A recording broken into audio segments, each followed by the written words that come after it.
campaigning. Well, the Shadow Levelling Up Secretary, Lisa Nandy, joins us now from Salford. Thank you very much for being with us. As I said, we will get to those local election results in just a moment. But first, let's talk about Keir Starmer. More allegations in the newspapers this morning. The Sunday Times claiming that sources say Keir Starmer didn't do work after eating, as he claimed. The Mail on Sunday has got a leaked memo, which it claims shows the event and the curry was planned in advance, this dinner in Miners Hall with Mary Foy, the candidate. Now, Labour, of course, say no rules are broken. They're happy to answer any questions. So can you just tell us exactly what happened? You know, was the event planned in advance? Was work done afterwards? What actually went on? Well, I think this note, the operations note that the Mail on Sunday has got hold of, demonstrates exactly what went on, was exactly what Keir Starmer has said went on. He went on a work visit. He stopped to eat at various times during the day, as was factored into the work visit. And then he finished the work visit and he went back to his hotel. I think the last few weeks we've seen an absolutely desperate attempt to sling mud at the Labour leader and various members of the Labour Party, and it is frankly absurd of the Tories to claim that this in any way equates to a Prime Minister who was under investigation by the police for 12 separate gatherings, which included karaoke parties, bring your own bottle parties, pub quizzes, suitcases full of wine being smuggled through the back door. And the Prime Minister lied about that. He denied that they happened. He denied that he was there. He came clean and he laughed about it. Keir Starmer went on a work visit and had a break to eat. The idea that this is the same sort of thing is just a sign of a government that is tired, is desperate and is completely out of ideas, that spends more time slinging mud at the Labour Party than working out how they're going to deal with pensioners who are now struggling so much to heat their homes that they're having to get on buses in order to avoid the cold. It's about time that this government just gave up with this desperate attempt and went for the sake of this country. OK, well, let's just put to one side any comparisons with Boris Johnson or what happened in number 10 Downing Street. Let's just put that to one side. Keir Starmer is being investigated by the police about whether or not he broke the law. If they find that he broke the law, should he resign? Look, I'm not going to get into that because I'm absolutely confident that he hasn't broken the law. But he was why investigated. Won't you get into it? I genuinely, sorry, I had to interrupt you, but I am struggling to understand why nobody will engage in this legitimate question when Keir Starmer is literally under investigation by the police. If you're so confident, I understand that. You know, if Labour says, look, we're absolutely confident no rules were broken. If they were, of course he'll resign. But, you know, why don't you just be clear on what that is? I don't understand. Because it lends legitimacy to something that is completely and utterly absurd, that is a desperate attempt by the government to deflect from the fact that we've got the highest inflation rate in a generation and people are struggling to survive. And I'm not going to entertain it because I'm absolutely confident that no rules were broken, not least because this was investigated last time the Conservatives tried to sling mud at us and Keir Starmer was found to be completely in the clear. This is a guy who self-isolated 6 times during the pandemic. I don't know a single other person who did that. He is Mr. Rules. He does not break the rules. He was the Director of Public Prosecutions, not somebody who goes round tearing up rules when it suits him. In stark contrast to the Prime Minister, I have to say, I think this desperate attempt to sling mud will fall flat, but I think we'll see more of this as we get closer to a general election because the one thing that the Conservatives don't want to talk about is what is actually happening to people in this country right now, and that's what we're focused on. The easiest way to shut down these questions and to focus on the issues you want is just to give a straight answer about what would happen if Durham police find Mr. Rules did break the rules. And we know, of course, why we're talking about this, because he has been, as you say, very strong in criticising the government and in calling on them to resign. I just want to look at a tweet from Keir Starmer at the end of January. After months of denials, the Prime Minister is now under criminal investigation for breaking his own lockdown laws. He needs to do the decent thing and resign. Now, the crucial thing about this is the date. This is before any fines were issued. Your leader is now under investigation for breaking lockdown laws. Surely, if you have his own standards applied to him, then Keir Starmer needs to resign just for being under investigation. But Sophie, look, I've already answered that question. That tweet that called for Boris Johnson to resign was at a time when the Prime Minister was under investigation for 12 separate gatherings at Downing Street, which he denied for months had even happened, let alone that he was there, and only came clean when he was caught red-handed. That included karaoke parties, bring your own bottle parties, leaving drinks, celebration drinks, suitcases full of wine being smuggled in through the back door of Downing Street. It is absurd to equate that to a work visit with planned breaks to eat. It was not illegal to eat. And the longer that this goes on, the reason that we're talking about it is not because Labour won't answer a straight answer. The reason we're talking about it is because this government is desperate and they are throwing mud at the Labour Party to deflect from their own failings in the country. And the longer that we talk about this and the less that we talk about what is happening to people in the country, the more it fuels the sense that politicians are out of touch. And that's what Boris Johnson wants. And we're determined not to allow him to do it. OK, you're very clear in your answers that you don't think Keir Starmer will be found guilty. If he does, it is hard to see how he could potentially stay on as leader. If the ball, to coin a phrase, did come loose at the back of the scrum, would you fancy having another crack at the leadership? Look, I stood to be leader of the Labour Party because I believe that our nations and regions across Britain had been fundamentally underserved for decades, and we needed to turn that around. We need to get good jobs back into towns like Wigan and across the country, and we need to start putting money in people's pockets and rebuilding our communities. That's the job that Keir Starmer has handed me.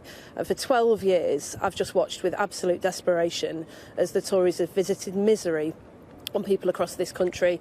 That's why we've got to get into government and we've got to turn this around. You saw on Thursday that we're starting to do that we're starting to fight our way back in communities where people said it just wasn't possible only 3 years ago. And in a couple of years' time, that is our responsibility. We've got to be in government, get rid of this tired, desperate government and start to turn around the fortunes of the people in this country. That sounded a little bit like another leadership pitch to me. It's a pitch to the country that we need a Labour government led by Keir Starmer in a couple of years' time that is going to be able to get money back into people's pockets, deal with the immediate crisis and start to rebuild this country from the ground up. This country cannot afford more of the Conservatives, and there is absolutely no question in my mind that we can't muck around with internal debates in the Labour Party about who's up and who's down. We've got a leader who, even in these last few days, with huge amounts of mud being slung at him, has come out of this showing the same honesty and character and grit that he's shown all the way through during the leadership contest when we were competitors and since. And we are absolutely determined that we're going to stand together, fight together and win the future of this country together. OK. Now, I am keen to talk about the local election results. We spoke to Dominic Raab about the difficult performance the Conservatives had. But I just want to look at Labour because I accept that, progress was made in some areas by Labour, but you actually lost vote share in every part of the country apart from London. You also gained fewer seats than the Lib Dems and the Green Party in England. We're looking at the graph now. Labour putting on 28 seats in England. That's compared to 191 for the Lib Dems and the 61 for the Green Party. I mean, it's pretty clear, isn't it, by these results that people are unhappy with the Conservatives, but they're not necessarily just coming to Labour. Why not? Well, 3 years ago, I came on your show after we'd just lost our entire Labour base in every nation and region of the UK. And I think you could see that it was clear. I honestly didn't know if that decisive break that people had made with us was going to be permanent. These are parts of the country where, like Bury, like Rossendale, like parts of Cumbria, where once we were them and they were us, and that break was painful, and I wasn't sure if it was going to be permanent. I think Thursday showed the opposite, actually. I think it showed that the path back to power for Labour is steep, but it doesn't have to be long. And we're making progress in every region and nation now, in Scotland, in Wales and in England, in parts of the country where, I watched us lose Labour MPs, I watched us lose good people, and I wondered if we'd ever repair that damage. We did start to repair that damage on Thursday. This was the turning point for us, and I'm absolutely determined now that this is a start, not the end, that we now get on the front foot to convince people that we're not just an effective opposition who've won the right to be heard, but we are a genuine alternative to this awful Tory government that can actually start to deliver on the things that people care about, like like getting money back into people's pockets through a windfall tax, like investing in good jobs in every community in this country. We've started to set that out, but you're going to see a lot more of that from me, from Keir, from Rachel Reeves and others over the next few months. Do you think Labour needs to be much more bold then in the policy platform to deal with the cost of living crisis that's coming down the road? I think we've been pretty bold so far. We struck out at the last Labour Party conference by promising to invest £28 billion a year every year over the next decade in good, clean jobs in communities that have seen jobs bleeding out of those communities for the last 40 years. I think, we have a lot of debate in the Labour Party about whether to be radical. I think the key is to be relevant. People need money in their pockets right now. That's why we're calling for a windfall tax on the big oil and gas producers. We need to get that money back into the pockets, not just because families and businesses are struggling to survive, but because it's a nonsense to say, as Michael Gove is saying, that you can start to rebuild our economies and rebuild our high streets and town centres if people simply don't have money to spend. We care about the same things that people in this country care about. They're not getting a hearing at the moment in the media or the political debate, and it's our job to make sure that they do. OK, I'm keen to talk to you about the situation in Northern Ireland as well, with Sinn Féin winning that historic victory in those Assembly elections. Now, Mary Lou McDonald, the president of Sinn Féin, has already started talking about the possibility of a border poll, saying a referendum could be possible within a 5-year timeframe. What is the Labour Party's position on a border poll in Northern Ireland? Well, look, we believe in the United Kingdom. We're not neutral about that. We fought for and will strive for and argue for the future of the United Kingdom for as long as we exist. We respect the Good Friday Agreement, and we would play our role in government as an honest broker in that. But look, I think these elections in Northern Ireland are historic and they are significant. It's very clear that people were voting for change in the last set of elections, but that does not equate to voting to trigger a border poll.